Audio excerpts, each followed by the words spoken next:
Amets Arzaiusek orain 5 urte idatzi zuen gaitzeko arrakasta izan duen Ibrahimen bizipenak biltzen zituen Minan liburua.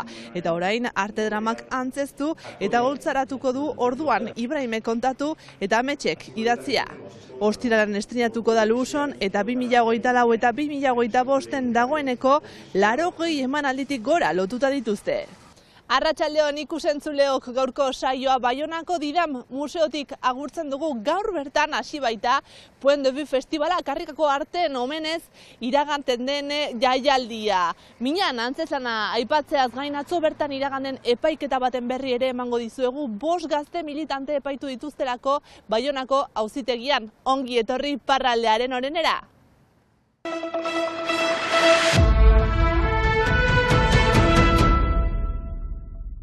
Urruña eta Hendaiako 5 gazte epaitu dituzte atzo, hainbat ekintzetan parte hartzea leporatuta. Hain zuzen, 3 gertakari aipatu ditu epaileak. Alde batetik, uztairaren 14an Donibane Loitzunen antolatutako manifestazioaren baitan, higiezin agentzien kontrako erasoak. Bestalde, 2023an erreteten erreformaren kontrako manifestazioan piztutako istiluetan, segurtasun agente bat zauritzea, eta azkenik, iazko uztailean Hendaiako tren turistikoaren kontra margoketa egin, gidaria lurrera erorarazi eta zauritu izana. Auzia nola iraganden kontatu du gazteen abokatuak. Orokorkea auzia ongi joan da, erantzuna ukango urtarrian, beraz ez dute gaur eman, zergatik gauza asko aipatu direlako, nulitate asko aipatu ditugu, prozedura ez dela ongi egina, beraz prozedura ezabatu behar dutela arrazoi ezberdinengatik, eta tribunalak pentsatu behar du horrengan, beraz horregatik ere ez dute gaur erabakia eman, zai gaude. Gazteen defentsak prozedura inteligentzia eta analisi estrategikoko zerbitzuaren oharretan oinarritzen dela salatu du, ohar horiek polizia guztientzat eskurragarriak ez direla defendatuz. Aski harrigarria da prozedura honetan ikusten dugu informazio zerbitzuak egon direla inkesta batzuk egiten eta horretan basatua dela eta guk esaten dugu hori ilegala dela. Epaia urtarrilaren 14an jakinaraziko dute.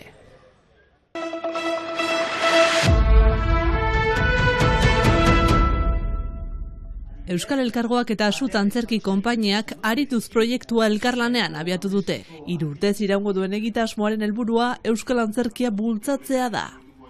Saretzeak eta mintegiak oinarri hartuta, antzeslanak ere publikoari proposatuak izango zaizkie. Hala nola, Amets Arzaiusek idatzitako Minan liburuan oinarritzen den antzeslana estreinatuko dute ostiral honetan Larresoron.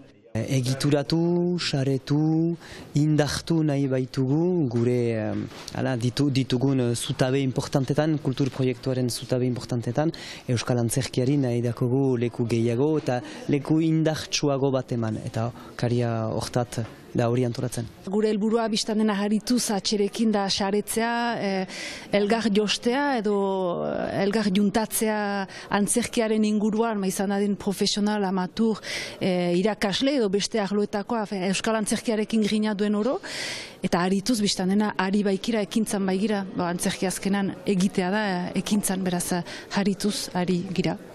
Arituz proiektuaren bidez eragileen saretzea sustatu eta esperientzia trukak eta lekuak sortu nahi dituzte.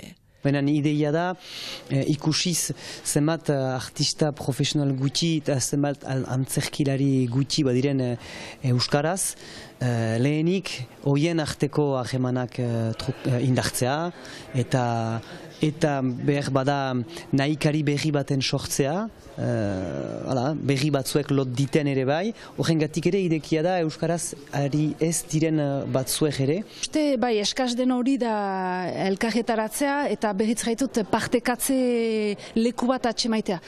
Bakotxa zertan den ikustea, zertan laguntzen aldiogun elkarri eta zinez ustut hitzegokia dela saretzea, bakotxa batak bestaren berri hartzea eta juntatzea antzerkiaren inguruan.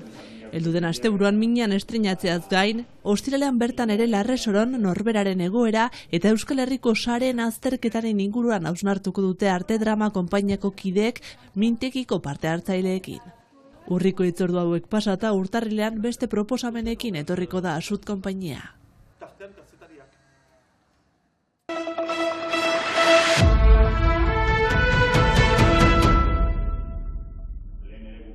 Amets Arzaiusek orain 5 urte plazaratu zuen Ibrahima Balderen bizitza maisutasunez kontatzen duen Minan liburua.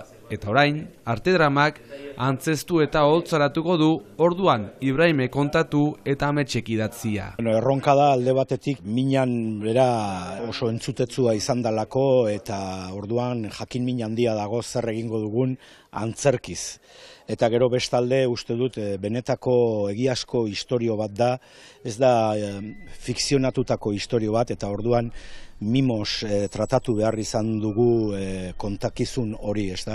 Ibrahima Balderen benetako istorio hori inongo artifiziorik gabe eta tramparik gabe, eta orduan erronka zentzu horretan handia izan da. Hala ere, ideia udak saran ematen dituen Timberlake Wettenbarke antzerki idazle britainiarraren eskutik jaio zen. Hartzaiuse liburua oparitu, gau horretan bertan irakurri. Eta ni senak ikusi nituen.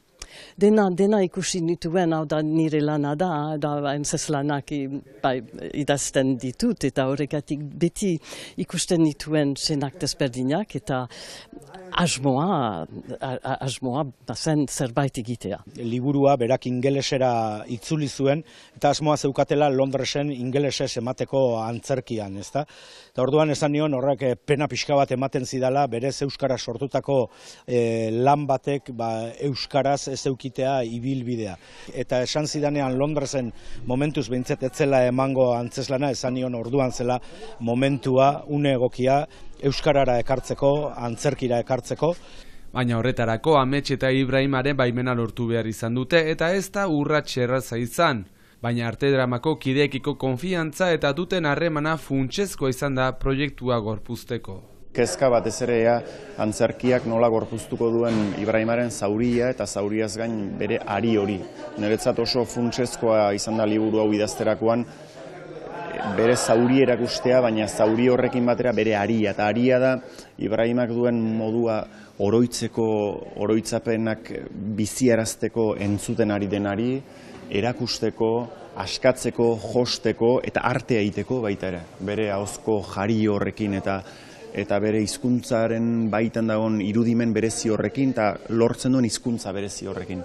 Orduan, ni hasieratik egon naiz nolabait harrapatua ez istorioaren gogorra eta bere kontatzeko modu ederraren artean, eta bi ari horiei heltzen saiatzen zara, eta nire kezka da bi ari horien oreka nola geldituko ote den orain antzerkiak gorpuzten duenean istorio hau, baina badut konfiantza hiengan, badut ilusioa, eta pentsatzen dut zerbait gogorra bistan dena zoritxarrez, baina zerbait ederra ere atera litekela eta pedagogia lan pixka bat eta humanizazio lan pixka bat egiten lagundu dezakela. Eta hau guztia ezur mamitzeko ardura izan duten aktoreentzat ere ez da nolanahiko erronka. Erronka polita, gogorra ere bai, baina talde zoragarria daukagu, sortu dugu eta ikasketa bat, eta bai, gogotxuia taula gainean jarri eta jendearekin partekatzeko egin dugun lan guztia, eta egiten ari garena oraindik ere ez. Desafio ederra guztientzat, baina agian bereziki Ibrahimaren azalean sartu behar izan duen Sanburentzat.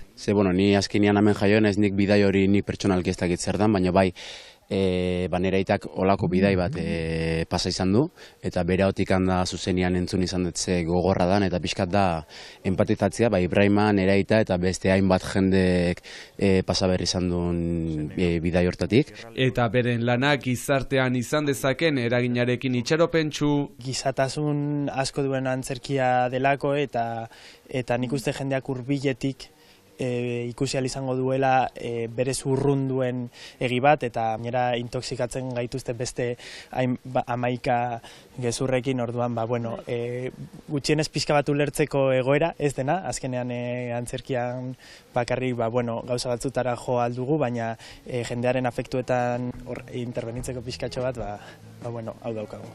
Eta ostiralean izango dugu hau deskubritzeko lehen aukera Luson arratsaldeko 8:30, eta baita Euskal Herri osoko beste hainbat plazetan, jadanik 80 emankizunetik gora lotu baitituzte 2025 amaiera bitartean.